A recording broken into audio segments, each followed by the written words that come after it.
ஆனா அங்க ஏற்கனவே ஒருத்தன் தன்னோட கால் தடத்தை பதிச்சுட்டான்னு அவங்க யாருக்குமே தெரியல.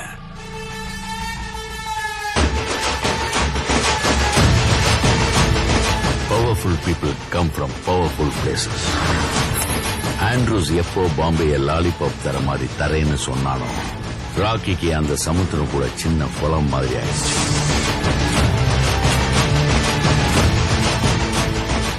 சமுத்திரம் இது இல்லைன்னு தேட ஆரம்பிச்சான். பெங்களூர்ல கருடனை பார்த்த உடனே ராக்கி அதை கன்ஃபார்ம் பண்ணிட்டான். Here is a man who comes from that powerful place.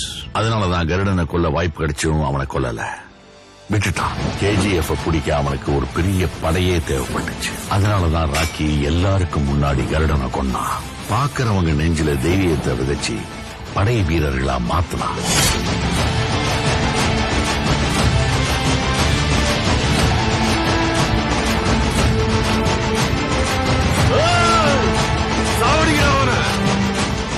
பேர் கொண்ட படையோட வானரம் ராக்கியை கொல்ல வந்தப்போ 20,000 அடிமைகள் அவனை எதிர்த்து நெஞ்சில தைரியத்தோட ராக்கிக்காக உயிரையும் விட தயாராயிருந்தாங்க.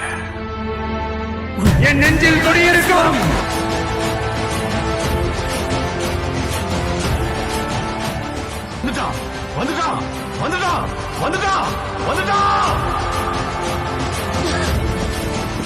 இது வெறும் முதல் அத்தியாயம் தான். கதை இனிமே அதை ஆரம்பிக்க போகுது.